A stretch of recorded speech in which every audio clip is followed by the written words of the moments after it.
అంటే నా పై లైవ్ పెట్టినందుకు గొడవ జరిగింది.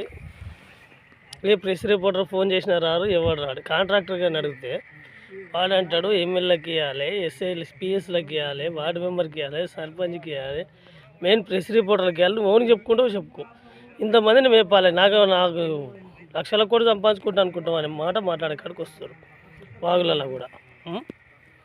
మరి ఇంతమందిని మేపే అవసరం ఏముందిరా భయ్? నీ క్యూబ్ మీటర్ ఇంత మన గవర్నమెంట్ సొసైటీ పబ్లిక్గా వస్తుంది కదా రేవంత్ రెడ్డి గారు. డబ్బు లేదు డబ్బు లేదు డబ్బు లేదు అంటున్నావు. ఇంకా 50 లారీలు ఎక్కువ లోడ్ అయితే నీకే వస్తాయి కదా డీడీలు పెట్టే పైసలు. ఇట్లా నీకు మందికి పంచి పెడితే నీకు పైసలు గవర్నమెంట్కి ఆదాయం రావాలంటే ఎడంగా వస్తుంది?